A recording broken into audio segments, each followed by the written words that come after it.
Happy Saturday to you all. Saturday Simulcasts with my colleagues, Brian Neubert and Tom Dienhart. And we want to thank our sponsor, the Union Club Hotel. Purdue is a Travel and Leisure World's Best Hotel in Indiana nominee. Voting is now open, so visit Purdue Union Club Hotel at purdueunionclub.com for more details and to show your Purdue pride. All right. Also, a reminder, too, to our those of you that are listening that may not be a member of goldenblack.com. We have free trials available, and it's a great time to join us. We appreciate all those that have done this and been our subscribers and hung with us through an amazingly challenging year. It's been really great from that standpoint, but we really do encourage you to become a member. A lot going on here in Purdue sports, even though we are in our kind of in the off season, still a lot to be talking about. And part of that, we'll start with Brian, obviously a little debriefing on the Purdue North Texas, the end of the Boilermakers season in the second round of the NCAA tournament, a defeat at the hands of North Texas and a disappointing, obviously, loss for Purdue. You were always good at looking at the big picture, and there's, nobody wants to lose in the second round and to a 13 seed. I understand that. But how do you, if you're Purdue moving ahead, there's a lot to look forward to. And what do you do to utilize or use this game maybe as, I don't know if springboard's the right term, but as a learning experience moving ahead? Yeah, I think obviously, the reality remains Purdue had a hell of a season, but the postseason kind of serves as a reminder that it has to get a lot better. It has to, I think it has to make strides at both ends of the floor. I think it has to do a better job, making sure it's consistently not turning the ball over.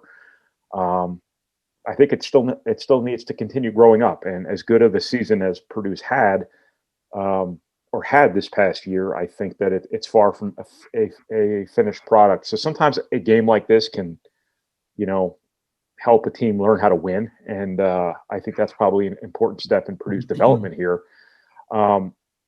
Looking at it from the big picture, obviously, everyone should be thrilled that this Purdue team, with all these freshmen, with all these questions coming out of last season, made the NCAA tournament. But the part that stings is the fact that Purdue's success changed the way this season should have been perceived, because that team looked like a team that was capable of really doing something. So there's really kind of two ways to kind of look at this, but I think the best way to look at it is a little bit of both. Is that A, you did have a hell of a season, you did lay a hell of a foundation for a really bright future, but B, you also have to get a lot better. And I think that could set an important tone for the offseason, because I think it's important that, and not that I think Purdue's necessarily at risk to do this, but I think it's critically important for Purdue to not think that it can just stand still and be where it needs to be, come September. So there could be some value in it for all we know.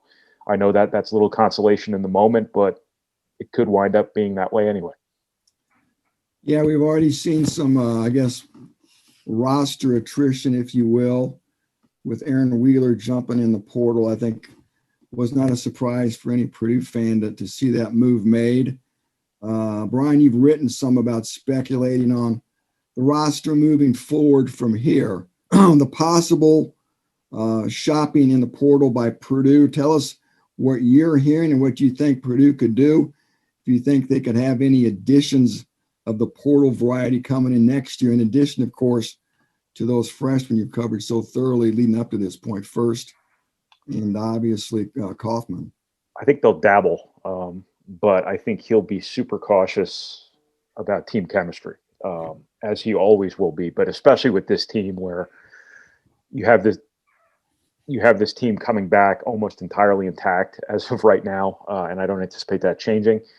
They're going to get a lot better organically. If you just stand still from a personnel perspective, the chronological passage of time and a normal offseason, which I think shouldn't be understated, makes this team better. And this team can grow together now for a while, can get better together. And I think the last thing you want to do is run the risk of bringing in somebody who might A, affect team chemistry, or B, just kind of alter team dynamics enough to where maybe it offsets offsets your momentum a little bit. I don't know how coaches these days can go about knowing for certain whether or not that may or may not happen with any of these guys they bring in. It's such a short runway to recruit guys. And right now, under the conditions that still exist, where you can't even have a guy on your campus, you can't look them in the eye, you can't shake their hand, it's a tough thing to gauge. I do think they will look at help at guard potentially, maybe another ball handler to bring in, something like that. But I think it's going to have to be the perfect guy for them to do that. And how you go about finding the perfect guy right now, how you even define perfect right now, I don't know. So I do think they will dabble. I do think they have options though, because this does dovetail, with Purdue losing Jameel Brown from their 2022 class, which gives them some flexibility. If you want to take a multi-year transfer right now in place of a 2022 guard, that certainly is plausible. That way you get a little bit of short-term help, at the very least some depth. And then a guy who's in your program for a year before maybe elevating into a more prominent role the year after and the year after that, that's an option. So it doesn't necessarily have to be the traditional one-year plug-and-play grad transfer type. It can be any variety of transfer right now. And, Purdue has options. That's that 2022 scholarship that just vacated. That could always be an extra year of Eric Hunter or Stefanovic for all we know. In recruiting, all of these coaches have been in this bind, not knowing what seniors are going to come back down the line, not knowing how many scholarships they're going to have. Now, the silver lining to the Jameel Brown situation is that Purdue at least has some flexibility there. Yeah, going to be an interesting storyline to watch, and the transfer portal may be the end of all of us. And for Brian, because trying to cover recruiting is now, it's just not only basketball but football as well. It's the wild, wild west, to some extent. Go ahead. No one asked for this. This was something the NCAA just did because they wanted to make a concession to the athletes, which they wouldn't have had to make had they not, been a little more progressive in terms of their willingness to share revenue with the players. So, as a token or as a red herring for Congress, for any of the stakeholders in, name, image, likeness, any of that stuff. Yeah. It didn't have to be this way. So when the transfer portal destroys college basketball, don't forget who to blame. Yeah. Tom, on that note, any other hoops questions for Mr. Neubert? I think you may. Just the fact he talked about maybe the most important newcomer of all may be a guy who's already on campus, Ethan Morton. I mean, Brian's written and talked about him a lot.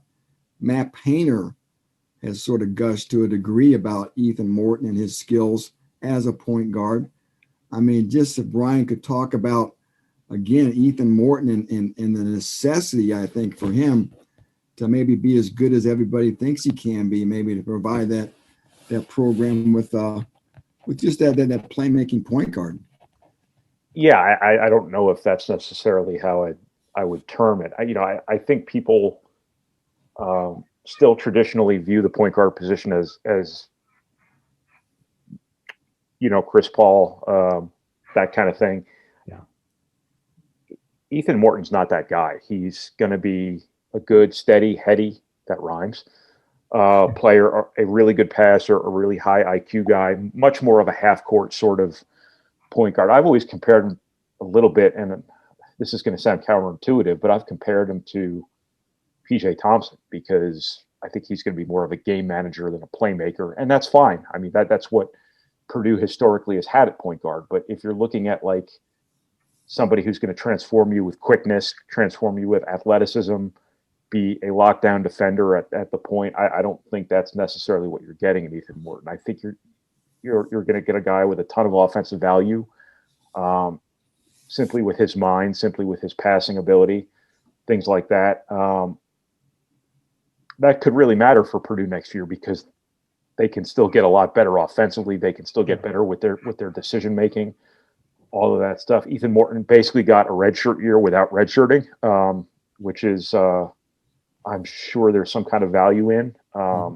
Purdue's going to want to get him on the floor for sure. And as Tom said, this isn't just, Trey Kaufman-Renn and Caleb Furst in your freshman class. This is essentially Trey Kaufman-Renn, Caleb Furst, and Ethan Morton in your freshman class, because he's very much in the same position that, essentially that Brandon Newman and Mason Gillis were last year. And look what kind of impact they were able to have. So Matt Painter remains bullish on Ethan Morton. He says he's going to be a fabulous player, and it's going to be a priority for them to get him on the floor next season. So that's kind of one more impact newcomer. One of the really interesting offensive dynamics about this team moving into next season is that here's another potentially highly influential guard who you're going to incorporate into things. And do you want to recruit over that with a transfer? Are you going to get somebody who's better than what you're pretty sure Ethan Morton can be? That's another big question you have to ask yourself now. If you're going to get a transfer, you have to be damn certain that he can help you. And if you don't view that player as being better than what you have, then how much can he really help you? So that's sort of the position Purdue's going to be in here. But they're still obviously really high on Ethan Morton, and seemingly for good reason. Yeah. The NCAA tournament is still going on. Later today, we'll have the first Sweet 16 games, and they go into tomorrow. And I'm having to get used to this Saturday, Sunday, Monday, Tuesday Sweet 16 Elite 8 schedule. Obviously, Michigan, the lone Big Ten team left. They'll play Sunday, I believe, at 5:00 against Florida State. Do you have any words of wisdom of what happened, or a feeling? I know your favorite word is narrative, so I won't use that. But to me, it is a one-game deal. Some things happened to the Big Ten in certain games that didn't work out. But looking back at what went on with the league, and the fact that after the first weekend, 8 out of the 9 teams that got in the tournament or have been eliminated. Very, very surprising. But how do you view that now, looking at it from where we are today? I don't think I have any good answers for you, to be honest with you. But I mean, when you see 9 out of 10 teams or whatever it was go out the way they went out, pretty unceremoniously, it's tough to call that, just a coincidence. It's tough to call that underperformance, simply because those numbers are so overwhelming. Yeah. I know there's some theories out there, and I don't know if I necessarily buy into any of them, that the league is too physical, that the league is too half-court oriented, that perhaps the guard play isn't talented enough. Perhaps the Big Ten just doesn't have as much talent as other leagues. Perhaps tempo gets to the Big Ten. Perhaps 20 games is too long in such a physical league. There's any number of things. If there's any root cause to it, it's probably a combination of some things. I think if you look at a common denominator with some of this stuff, it's that the Big Ten didn't guard well enough. I think you expect that from Iowa. They obviously got beat at their own game by Oregon in terms of transition offense and things like that. But Purdue couldn't stop the dribble, and Ohio State. I didn't watch Ohio State because I think Purdue was playing that afternoon, and I didn't see that game. But Ohio State couldn't stop right before the Purdue game. Yeah, right. Yeah, Illinois couldn't stop Loyola. They couldn't score on Loyola either. I don't know if there's anything to do with the distinction in styles. I don't know if all these teams in the Big Ten are so conditioned to play battle bots with one another that once you get to a different style of play, it doesn't work to your advantage, or it's an actual disadvantage for you. I don't know. I've always thought with the Big Ten that once the Big Ten gets away from one another, it's an advantage. And I base that largely on, Purdue's first round success for years seemed to jibe with that. Michigan State's historical overachievement in the NCAA tournament, and so on and so forth. But now I'm kind of wondering if it's not the exact opposite. If the league has gotten so big man oriented just by sheer happenstance and so physical and whatnot, that perhaps when you get out of that and the style gets a little bit different, then perhaps that's a disadvantage, that you aren't playing Big Ten on Big Ten anymore. And, I kind of one outlier in terms of style of play in the Big Ten is Iowa, and look what happened to them. Now they don't guard anybody anyway, but they're not that bad defensively. Where they were, I think, on pace to give up 118 points or something like that at halftime. So if it lies at any one end of the floor, I think it might lie at the defensive end, but I don't think anybody's going to sit here and say that the Big Ten doesn't play defense, because we all know damn well the Big Ten does play defense. It's just maybe not translating to the NCAA tournament as much. Yeah, interesting thing. Like you said, Brian, it's hard to put your finger on. You outlined a lot of those theories, and I think your weekly word as well. And 21 years now since the Big Ten's won a national championship. 1999, 2000, Mateen Cleaves in the old RCA Dome, nonetheless, which is now demolished. It's just hard to believe kids are juniors in college now that were born that year. But I digress. Sticking with hoops real quick, Brian. You know, Alan knows, I know, Purdue fans have an obsession with following all things IU Hoosier basketball related. There's an opening there. I mean, I think people love to know your 2 cents there on maybe what you think IU's thinking. Any thoughts on Ben Johnson going to Minnesota and any other national coaching moves that have caught your eye that could be impactful long term on the Big Ten in particular? Yeah, before I get to that, let me add to the thing about the Big Ten where they haven't won a national title in, what was it, 21 years? Yeah. Right, but I think Michigan's been to the national title game twice. Ohio State's made the national title game in that time frame. Michigan State's been to a couple of Final Fours. Wisconsin, so it's happened for the Big Ten. It didn't happen this year when you had 4 teams that were either a number 1 or a number 2 seed, and you would think that. And obviously, the Big Ten still has Michigan to play here, but it's just something about this year was different. It just clearly was different. To your question about coaching changes in the Big Ten, I don't know what Indiana's going to do. I'm obviously not covering it, but I have a funny way of getting roped into other people's coaching searches.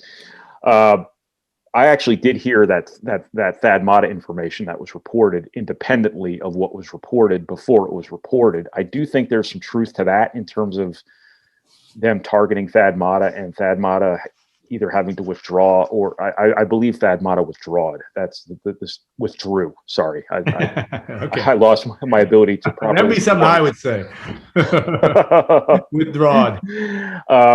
So I do think that there was probably some truth to that. Obviously, Indiana's going to deny it because nobody ever wants it out there that something fell apart, because then the next guy looks like your second choice. And you can't win the press conference that way. But, you know, I can't say for 100% certain that those reports were dead accurate, but I did have independent verification of that. And I do know that it's coming from higher ups at the university. And I don't think higher ups at the university are going to run around telling people stuff that's not true. Minnesota, I was shocked. Because I wasn't aware of Ben Johnson being a guy on a lot of people's radars. I mean, you know, I knew Micah Shrewsbury was going to get a head coaching job from Purdue before long. I didn't necessarily anticipate him going straight to a Big Ten job. But I think, you know, part of that is, you know, I think people are more open-minded about, you know, what kind of pool they should look at for their coaching candidates. I think it's getting harder to move established head coaches off of the jobs they have now because there's so much risk in losing good situations. I do think college basketball as a whole is making more of a priority to make minority hires, which I think is a very positive thing. I think one of Minnesota's generations old problems as a program has been recruiting their city. You know, if they could just keep Twin Cities' best players home, they'd be fine. But you remember Dan Munson would always get them on the bounce back, or after they went to Duke and Duke dropped them like Chris Humphreys, or after Rick Rickert went to Arizona and wanted to transfer home, or I can't remember if Joel Prisbilla went somewhere first, but they have always needed to just get somebody who's going to recruit the Twin Cities well. And I think that's part of what they're looking for in Ben Johnson. That was part of what they put in his bio when they hired him. That was a big thing that, kind of undid Richard Pitino, was he couldn't get those guys to come to Minnesota. And I think just hiring somebody who's going to be well-liked, who could give you a little bump there. This is a recruiter's game nowadays. I mean, this is, for all we talk about X's and O's and, preparation and all that stuff, that's fine. But at the end of the day, you can still just recruit a team and be fine. And if Ben Johnson can get, 3 or 4 really good players over the next couple of recruiting classes from Minneapolis or St. Paul or whatever, that's probably what they're looking for. How about Indiana? What's your view there? I mean, any more? I've just kind of heard what's been reported, that they've talked to Mike Woodson, they've talked to Calbert Cheney, and to be honest with you, if they went either of those directions, that would tell you exactly how much their past holds them hostage. Because under no other scenario would those guys be under consideration for a major, high major, historically relevant head coaching job. So that would be a classic example of trying to placate a fan base that's still chasing its next Bob Knight, when, as I've written many times before, is they don't need their next Bob Knight. They need their Matt Painter. And I don't know who that person is. For all I know, Calbert Cheney could be their Matt Painter. For all I know, Mike Woodson could be their Matt Painter for 5 years until he retires. I have no idea, but they just need a good coach who's going to be a good ambassador for the program, who's not going to be somebody people don't like, who's just going to coach basketball and recruit and not be a clown on Twitter, or not, be somebody who just rubs people the wrong way. That person could come from anywhere. If that means you have to hire a MAC head coach, go hire that guy. But your fans also have to accept that it's not going to be, the quote unquote home run hire. That's where it seems like Indiana's always walking that fine line between, being a good basketball program and being a supposed blue blood, where the ego kind of gets in the way sometimes of, we have to get Brad Stevens or we have to get Chris Beard. You just need a good coach. I think Porter Moser would be great. I think Thad Matta would have been perfect. Now, Thad Matta would have fallen into the home run category because he's a really accomplished guy, but I think he's well enough liked. He's a good enough figurehead for that program. He's a good coach, obviously. I think he would have been perfect. I think he was the best hire they could have made. But now that they have to go to whatever the second best hire they could have made would be, I think they would be wise to look at all levels of coaching. Just find somebody who is a good, normal, likable person above all else, and obviously a good coach and a good recruiter. But don't get hung up on ego. Don't get hung up on Billy Donovan or, obviously Brad Stevens checks every box. So I'm not I'm not going to talk about him in the same light, but don't get caught up in whether or not this is Chris Beard coming to Indiana. Don't get caught up in how many Final Fours has this guy coached in. Just get a good, solid coach and let him grow into the job if need be. I don't know if that made any sense or not, but that would be kind of my view. I have no idea who they're going to hire. Yeah, it makes sense on paper, makes sense logically. Sometimes that situation hasn't been logical. It's funny because Indiana in football, and I know that their current athletic director didn't hire Tom Allen, but they seem to have gotten a guy that's just seems like a pretty good football coach now. Who fits the job really well. Yeah. Now, it's a very different job in basketball. You have to deal with a lot of other stuff that goes into it, but that's where you just need somebody that people like. I don't necessarily think their last couple of coaches, obviously Kelvin Sampson had his issues, but I don't know if their last 2 coaches were really people. I don't know if they were all that magnetic. Tom Crean was a little bit of a colorful fellow, but he burned every bridge he walked across.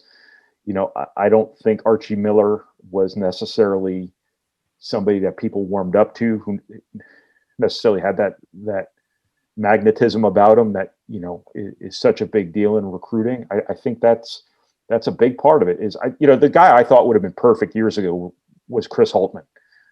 But as I understand it, Chris Holtmann just didn't really have any interest in that job. And that tells you how much stuff you have to deal with in that job. People are worried about that fan base because it's like Kentucky expectations with Iowa's program right now. And that can make things really difficult when it comes to hiring a coach, because any, big name hire you're going to make, you're asking that coach to leave a great situation now for that. And, that place time and time again here the last couple of years has shown that if you don't win that fan base over and keep them within a year and a half or 2 years, whatever the expiration date is on them blaming the last guy for all their problems, it's hard to get them back, and they stop showing up. They start, as soon as fans can come back, to games this year during a pandemic, what do? They chant, "Fire Archie Miller" at the Big Ten tournament. That's what you're dealing with. It's just having such a passionate fan base is a great thing, but it can also be a really difficult thing as well when things get negative, because it becomes toxic, and toxic is untenable, especially nowadays when everything's public and recruits are on social media and all they're seeing is people making fun of your program or talking bad about your program. It's just a really, really tough, it's really, really difficult expectations to live down. And the expectations, I compare them all the time to Nebraska football. They're chasing their past. Their past may never occur again, but they're walking their fine line between becoming, between their future and their past. And they're never really all in on both, if that makes any sense at all. I don't know really how to term it best. I know this isn't an Indiana basketball podcast here that our subscribers have clicked on, but I think they need to just own it, that we don't need our next Bob Knight here. We've been walking this fine line for 15 years between, being small town Indiana values, small town Indiana basketball sensibilities, building your program the Bob Knight way, and being a shoe company darling, like kind of Kentucky light. But they just have to find an identity as a program. And they've been unable to do that here for years now. And it's part of the reason why they're in the position they're in. You can't fancy yourself as Bob Knight, Indiana, and then go recruit these kids to be rock stars at Indiana and talk about how this is the big stage, these are the bright lights. That those two things kind of run counter to one another when you're trying to build a program on the right things, on working hard, on playing smart fundamental basketball. But then, you're also highlighting the windmill dunks parts of it. As I've always said about a number of IU recruits over the years, windmill dunks don't win Big Ten games. And there's just so much hype around that program, and they just need more substance to go along with it. That was a long opus on but Tom, a program I don't cover, but I get asked more about Indiana than I get asked about Purdue sometimes. And I've been watching both closely enough to, I think, have some pretty strong opinions, or I think a pretty solid view on what Indiana actually is nowadays. Yeah, Tom is correct, though. Purdue fans, I don't think we lost any listeners on that, because there's people that listeners and viewers. People are very interested about what comes down the pike. Maybe not as much as they were 15, 20 years ago, but pretty much so. It's still is an interesting storyline, and it will be interesting to see who Indiana does hire in its next position. And who knows, maybe by the time this weekend's out, you never know when that's going to come to pass. All right, Tom, go ahead. I mean, it does affect Purdue because they are intertwined. I think Batman's better with the Joker. The Joker's better with Batman, right? When the two of them are viable, when it's a competitive rivalry, it makes things more fun. When, obviously that they recruit against one another quite a bit. They obviously, compete for headlines in the state. It's just more fun when both programs are really good. And as I tell Purdue people all the time, this can flip really quick, and don't enjoy yourself too much making fun of them when they're down, because it wasn't all that long ago that you were down. And they were laughing at you. And things can turn on a dime. All indicators are that Purdue's in a really solid spot, for perpetuity here, and Indiana is still searching for answers. But all it takes is a couple of players and the right coach, and things can turn real quick. So I would not anoint Purdue to be dominating the rivalry for eternity, from here on out. But obviously they've had their way the last couple of years here. Eight wins in a row, and I think that is good advice, because we're all old enough now to realize that things flip and turn, and Indiana does have it is a fertile environment for good basketball because of the history of that program. All right, Tom, I want to switch gears a little bit to spring football, and obviously on the same day that the Boilermakers ended their basketball season, spring football ended its spring practice. That being a week ago, Friday, the 19th, I believe, of March. You've written about the takeaways. Jeff Brom has been pretty open about at least talking about he was glad he got his defense in, glad he thought he got some headway, or at least concentration on the run game. What else now through the lens of another week? Maybe one of the most important things I want you to talk about is the fact they got spring practice in. The fact that they may have gone early because of COVID to be able to get that done. All those factors played into the story of the 2021 Purdue football spring practice. Yeah, there's no doubt. I believe that was a factor in them starting early, Alan. They have started in February. And it was just a week earlier in essence, but yeah, correct. Spring break this year. So typically they're off the week of spring break. So that condensed it even more. But there's always concern with this virus still out there, with practices being disrupted, programs being paused. We've seen it happen already, Alan, at Georgia Tech, at Pitt, and at Tennessee. So no coach wants to get going with spring drills and have to shut things down. Who knows if you're going to get back on the field in a timely manner to continue your spring drill. So, yes, Purdue got their practices in, their 15 practices, 3 scrimmages. You noted some of the things Jeff's talked about. Again, the defense seems to be coming along with the new scheme. And offensively, again, the focus, like you said, has been on trying to run the ball better. They're going to try some different things this year. First of all, the line, of course, wants to be more physical. That goes without saying. And it's also noteworthy that they've now devoted 2 full-time assistant coaches to the offensive line, which I don't think has ever happened at Purdue. It's something you rarely see at the college level, having 2 full-time assistants for 1 position. But Jeff has said that they just want more eyeballs on the position. There's got a lot of bodies, and they got 2 guys that can be hands-on with these guys on the field now. So, again, the emphasis continues to grow there. Again, look for some wide receivers to get some carries in the backfield. Guys like Marcellus Moore, Jackson Answer, TJ Sheffield. Could even see Xander Horvath playing some wildcat quarterback. Again, they got to get better running the ball to give that offense some balance. And then, of course, Alan, lastly, the third element of every football program, special teams. Never gets talked about much, but anybody who's watched Purdue football knows the issues that have been apparent with the special teams of late.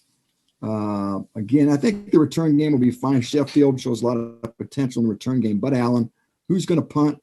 Who's going to kick? Those stories are to be continued into the fall here, my friend. I think in my heart of hearts, they want the Australian kid to win the punting job, Jack Ansell. Again, they have 3 guys competing to kicker, and that's a competition that's probably going to go deep into August. Yeah, all important facets of a program that needs to have a good year. I mean, we that's no Jeff Brom. If he were sitting here, would say the same thing. The Boilermakers have want to turn some things around. They had some opportunity last year, got off to a good start. That Minnesota game is still a tough one to take if you're a Purdue fan, but there's possibilities certainly with and hope that that will change with Jeff Brom's would it be his 5th season in West Lafayette. All right, Brian, another topic that's interesting, and I'll have both of you comment on it, just from a Purdue perspective and a Big Ten perspective, we'll be allowing more fans into events. We've already seen that with the men's basketball tournament, but also softball, baseball at Purdue will have fans in the stands. And I guess what we want to talk about is just going to be an interesting deal come fall. We know that the vaccinations are moving along. We also know that there are some places where there's some dust up. Some Michigan right now really struggling with COVID. Brian, a lot of pressure, in my view, to get fans in the stands financially, but produce by September 4th. Your take on that, but also where just the whole. We're trying to get back to normal, ties it into recruiting. You had a story this a couple of days ago or on the site about the possibility of official visits returning. All these things could come to pass here before long, but it is an important thing as we try to put COVID-19 in the rear window, so to speak, rearview mirror.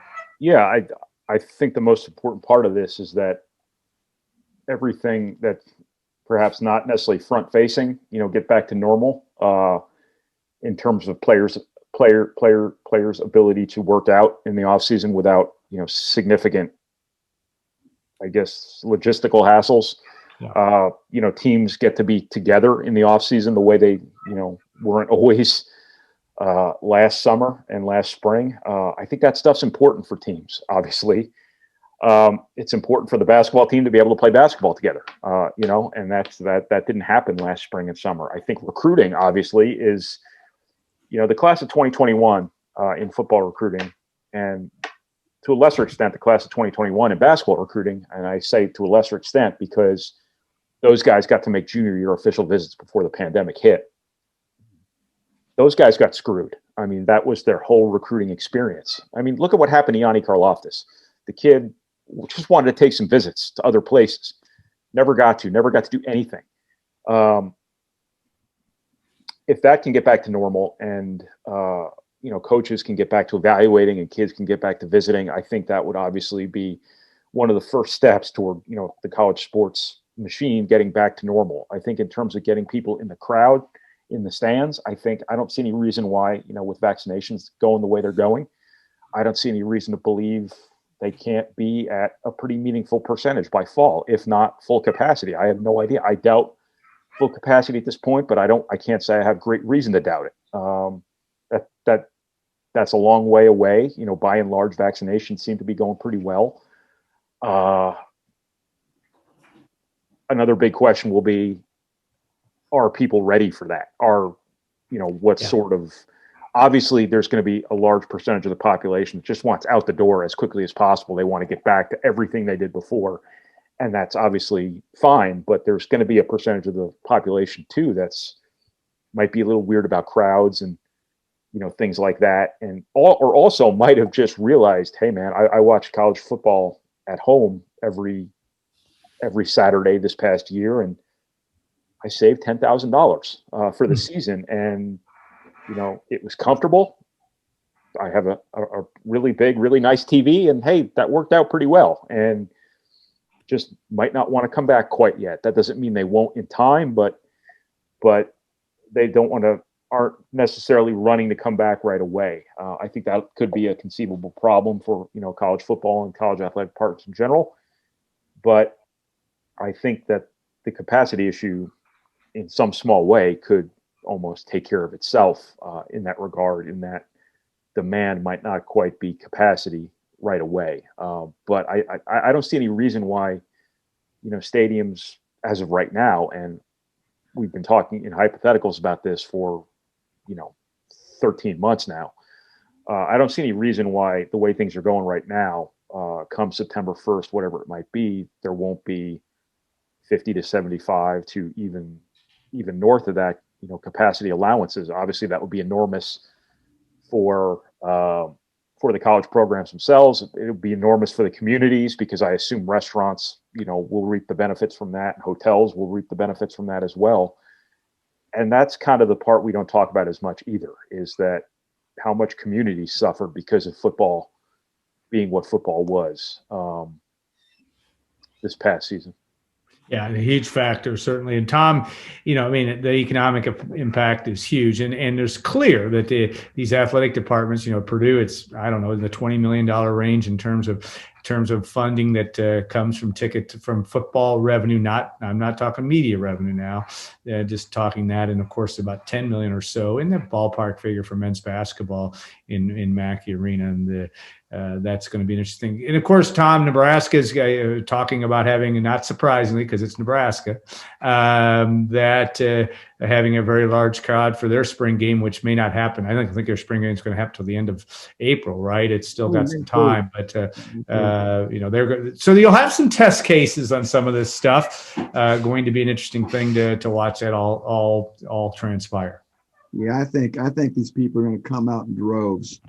I think there's all that pent up demand, Brian was alluding to. There is going to be that segment that's still cautious, but I still think by and large, these stadiums are going to, I think, be pretty full, especially we talked about in the South. I think the Big Ten will reflect that as long as we have no hiccups here the next 6 months or whatever, or run up till September 4th for Purdue when Oregon State comes from Corvallis to play in West Lafayette. Again, we talked about vaccinations going on and whatnot. Again, if we can sit on this thing, inoculations, I'm excited about it. I tell you what, I really have a hard time sitting in front of my TV watching some events with nobody there. I don't know. Maybe it's just me, but there's that. You never realize the element, the atmosphere sometimes maybe that the fans provided to an event. Even if you watch a concert footage, the crowds. Yeah. I mean, instead of just going and watching some band playing in a studio by yourself. I mean, there's just something about the element, especially for college football, and what the fans mean in college football. I think really makes that sport extra special. So I'm hopeful, again, that we continue down this path and can get a couple of steps even closer to normalcy here come Labor Day weekend. Going to be an interesting storyline to watch, and we'll be doing that too. Brian, some news on Friday morning in a sport that we don't cover, certainly not like we used to with women's basketball, but an important hire still the same as Katie Gerald's joining as an associate head coach, I believe is her title. She will take over for Sharon Versup in the following 2022-23 season. Katie, an extremely accomplished player, if in basketball terms, a 5-star recruit coming to Purdue from Beech Grove, had a very good career at Purdue as well and has had success at the NAIA level. But an interesting hire and transition was certainly Morgan Burke's plan in his day. And now it will be Mike Babinski's in terms of bringing that in for the women's basketball program. Just from a peripheral level, I'll ask for both of you what your thoughts are on that and what this might mean and what this might tell us a little bit about how things moving forward with the Purdue's athletic department. Yeah, obviously Purdue needed new energy with the women's basketball program. The writing's been on the wall there for quite some time. This will give Katie Gerald's a chance to go out there and recruit for a year. I think that's critically important that Purdue enhance its brand a little bit from a recruiting perspective. I know, obviously, I don't cover this day to day the way I did many years ago, but I think that's pretty evident. I think women's basketball is a sport where if you recruit well, you're going to have a huge advantage over everyone else, even more so than some of the other sports. I think, Purdue needs enthusiasm around that program. I covered the women's basketball team really closely years ago when the energy in that arena was real. And obviously there was no energy in that arena this year because there were no people in that arena. But the year before that, I took my daughter to some games and it just was not the same. And, Purdue just needs to rekindle some of that enthusiasm around a program that's been really successful, has a lot of success on its side. This was, sort of a clean exit from a long-standing coaching era that, wasn't easily going to be, gotten out of, I guess, short of Sharon Versup retiring, before the end of her contract, very similar to a Gene Katie type of situation in that regard. Purdue saves a hell of a lot of money, I'm sure, doing it this way. I'm sure that was no small consideration either. But I think Katie Gerald's will be a good face for the program. I know she's had a lot of success at the NAIA level. Obviously, this is a different deal. But if you can recruit, you can recruit. And she's going to have a chance here over the next year to show that, she can recruit. And that's going to be the most important part of it. If she can teach all of her players to shoot exactly like she could shoot, that would be really helpful, because she was as smooth a jump shooter as I've seen, regardless of men's basketball, women's basketball, whatever. She could stroke it, man. But that's probably a skill that she's not going to be able to necessarily pass on to all of her players. But I can only imagine she'll coach the game the right way. She'll be, hopefully for her sake, she'll be able to do some damage recruiting wise. And she has a big job on her hands, but she at least has been part of some success at Purdue. She'll invest in the program. The program will invest in her, and I would give her a puncher's chance. Yeah, and Tom, what's been interesting, of course, former Purdue women's basketball player, the head coach at Indiana, Terry Morton, who's had is kind of taken things over to some extent in the recruiting front. Katie Gerald's is I go back to her again, her playing days. She was a high-end recruit. She's been involved. I think she's going to have good contacts. It does come down to that and getting energy back in a program. And as Brian said, she was a really good college player as well and played some professionally. But energy is about, when you look at team sports and basketball in the state of Indiana, it seems to me that's the thing that's got to happen to get things turned around and back to the level where Purdue women's basketball has historically been. Yeah, you could certainly fill out a heck of a roster just with Indiana recruits, probably. Yeah. And as we all know, Katie probably is pretty well connected throughout the state. Brian talked about her background a little bit. 2003 Miss Basketball, number 7 overall pick by the Seattle Storm in the 2007 WNBA draft. Talk about her Purdue career. You can go on and on, the superlatives of Katie Gerald's in her connections as well. And sort of that last tether, if you will, to the days of Purdue women's basketball greatness. She was a senior Sharon Burshup's first year, and that was a team that got to the Elite Eight. And that program sort of slowly had a descent ever since then, the last 15 years. 2 NCAA tournaments the last 7 years, none the last 4. Katie is a big injection of enthusiasm and excitement and hopefulness, right? Yep. And I think everybody's got to be excited to have one of their own back here. She's only 36 years old. And again, you got to think she's awfully motivated to want to do well at her alma mater, put her stamp on this program and get Purdue basketball back to the level it was when I think everybody watching this simulcast remembers truly a national program, probably the most decorated program the university's had, done more than probably any program the university's ever had. And again, we all know the potential there. Katie Gerald certainly knows that potential too. Right. 20-year anniversary of the Final Four in 2001. Let me say something real quick. Yeah, go ahead. This can get back real quick. It just can, because when they did this with Matt Painter, you remember Matt Painter spent that whole associate head coaching year really focusing on recruiting and everything else a distant second. And what he did that year was he recruited his next recruiting class, but he also got ahead on Robbie Hummel, Etwan Moore, Juwan Johnson, Scott Martin. And that was your class that got this, that really laid the groundwork for getting this program where it is now. Obviously, the Carl Landry, David Teague team was really significant in that. Recruiting Chris Kramer, Keaton Grant had a lot to do with that, but that class was your breakthrough. And that was the fruit of the associate head coaching recruiting focus year. Now, what's going to be really interesting for Katie Gerald's is that with this dead period stuff still going on, can she get out in front of recruits during this year? How is this going to work? Because the one thing I'll say about women's basketball recruiting too is it's different than men's basketball recruiting. Women's basketball recruits make decisions for better reasons typically than a lot of men's recruits do, because they're more focused on school. They're more focused on relationships. They're more focused on your futures outside of basketball, because the NBA influence hasn't poisoned the well. The shoe companies haven't haven't poisoned the well. The branding issue isn't quite the same as it is on the men's side. But it's really important that coaches connect with the players in recruiting, and energy really matters. Youthful enthusiasm really matters in women's basketball recruiting. Getting kids excited really matters in women's basketball recruiting, and it'll be essential that Katie Gerald's be able to get out in front of recruits, whether that's getting them on campus around her or her getting off campus around them. One or the other, preferably both.